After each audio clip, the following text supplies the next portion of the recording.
Hey guys, hopefully everybody's had a great year, 2022. Hopefully you've got all your Christmas gifts wrapped. I know Christmas is really almost here, so it's easy to let Christmas time slip up on you and you don't have your gifts ready. And next thing you know, you're running to Walmart for a Christmas gift and what you had intended to pick up is not there. So it's easily done. I've done it. So good luck to you. Hopefully you've got everything ready to go. So today we've got something a little bit different. We typically revolve around whitetail deer, maple syrup production, or tapping in general. But we acquired this very unique item about a year ago. It's been pretty well leaning up against a door frame for about a year, off and on. I've moved it a couple times throughout the year. But I haven't actually shot it. Really didn't have much information on it when I purchased it, and to this day I don't. And I purchased it because of the uniqueness of it. You know, it really caught my eye. It's very unique. It does not have any markings aside from a number 2 that is stamped right here on the buttstock. That is a very nice. It's a factory stamp is what it is, but it's a very nice, crisp, clear stamp.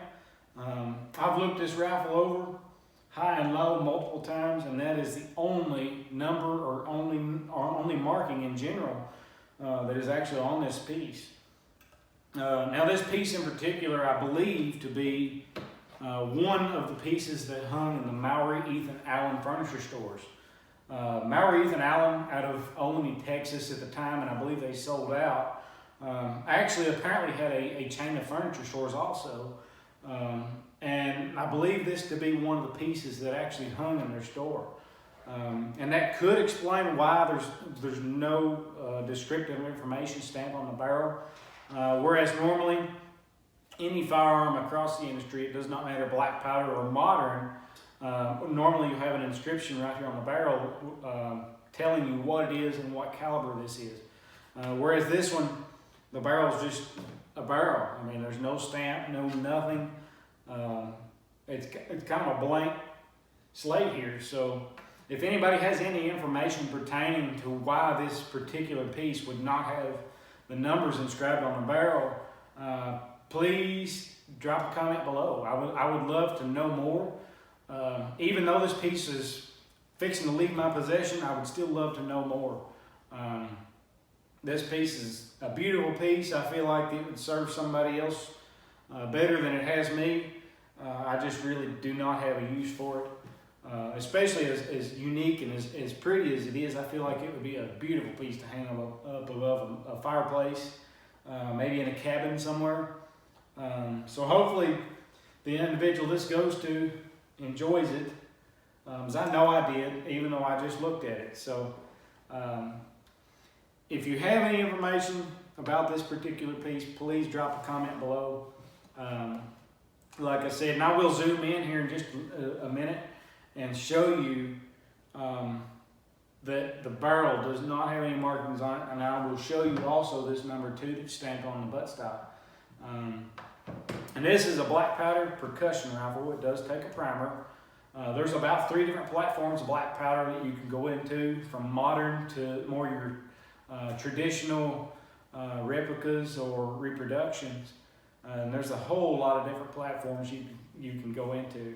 But this particular one caught my eye. Is the reason I purchased it, and I just really don't have a need for it. But anyway, if you've been following along, we've got some exciting updates coming.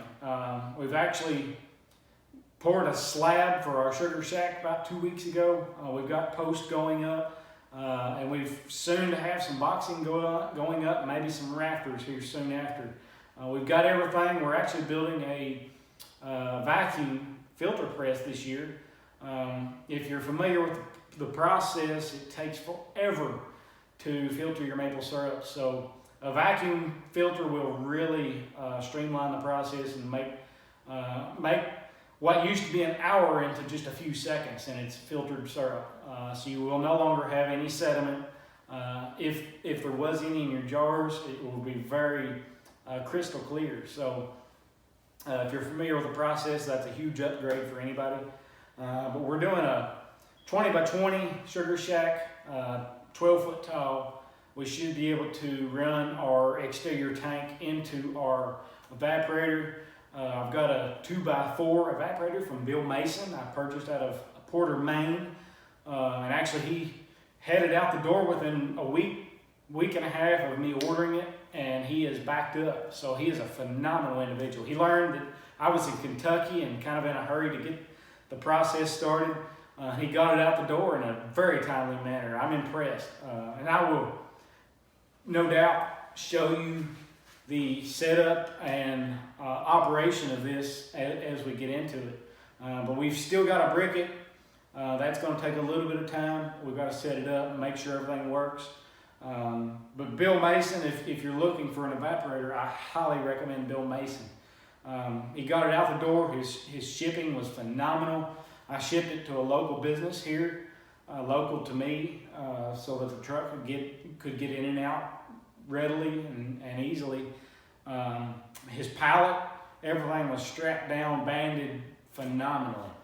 So I highly recommend it if you're looking for an evaporator. Reach out to Bill Mason. But anyway, hope you enjoyed this video. Maybe you found it a little bit, perhaps not entertaining, but maybe you found it a little bit informative. I know I really learned a little bit about this piece of history here, and I would like to learn more. So if you've got any of that information, please share it. But please follow along. I appreciate your likes and subscribes. I know I really do not have a lot of content. I plan to have more. As the Sugar Shack goes up and as we go into production, I plan to really be posting some videos. So please follow along. Hope you found this at least informative. So Merry Christmas. Y'all have a good year. So here we are. It's the Mowrey Ethan Allen. It's a very nice buttstock. It really comes up to this brass plate really nicely. It could be just a little bit better. There's a little bit of a crack there. And on down here where the fitment's not as good as it could have been. But overall, it's a beautiful, beautiful rifle. In excellent shape. Iron sights are very nice.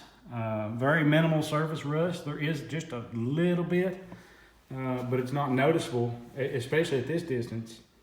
You have to really zoom in or look closely at it to find it. But anyway, I'll show you the number 2 that is stamped on the stock. That is the only number on this rifle. And I have looked high and low, and that is the only number.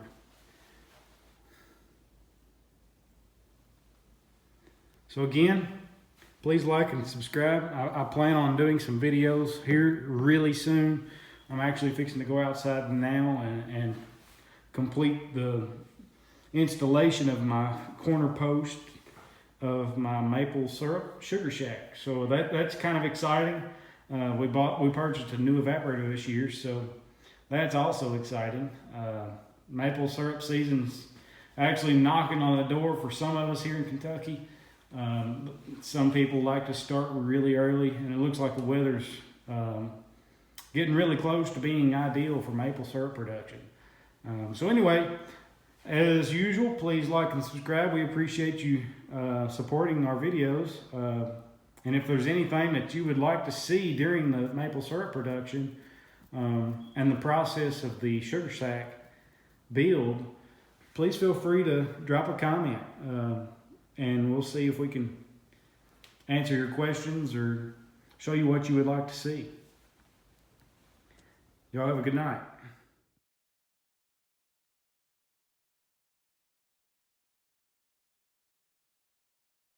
These are just a couple unnecessary things that I didn't necessarily have to add to this video, but hope you all enjoy.